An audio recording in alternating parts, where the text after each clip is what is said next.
Nasapuan sa irigasyon nga patay kag wala na sang panapton ang 23 anyos nga si Jennifer Zualda sa Mataphaw, New Washington, Aklan. Uli nga nakita ang biktima sa birthday party ni SK Chairman Kenny Rinaldo kagaon sa nakita nga upod pa sila ni Raxon Roque alias Bombay nga amo ang person of interest ng New Washington PNP. Inapatihan na ginimuslan ang biktima antes ginpatay. Arestado si Efraim Lim sa 60 anyos ang Kaluya apang temporaryo nga nagaistar sa barangay Fonda Dalipi, San Jose, Antique matapos makuhaan sa hindi lisensyado nga armas lutang kag bala. Pagi sa isa ka search warrant nakitaan ang mga armas sa salakyan sang subject. Naibiluan man nga isa ka anay civilian agent sang CIDG si Lim.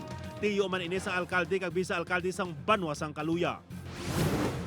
Lipong kag may pilas ang driver sa motorsiklo nga si Joselito Hambaro, 20 anyos sa barangay Sook, Arevalo matapos aksidente nga makabunggo sa gilasuldan niya pick-up sa barangay Kalahunan, Mandurriao.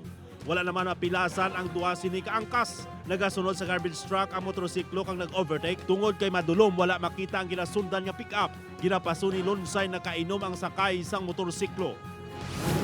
Wasak ang naunahan nga bayan sang delivery van nga ginamaneho ni Rahel Otina, 40 anyos, sang barangay Baklayan, Yulusina, Iloilo matapos makabunggo sa isa ka kalan-an sa barangay Poblasyon Ilayal, Dumaraw, Capiz. Nagwa sa investigasyon nga bangod madanlog ang dala na dulaan sang kontrol sa manibela ang driver kag nagdiretso sa kalan-an. Nakaagom sang minor nga pilas ang driver sang delivery van.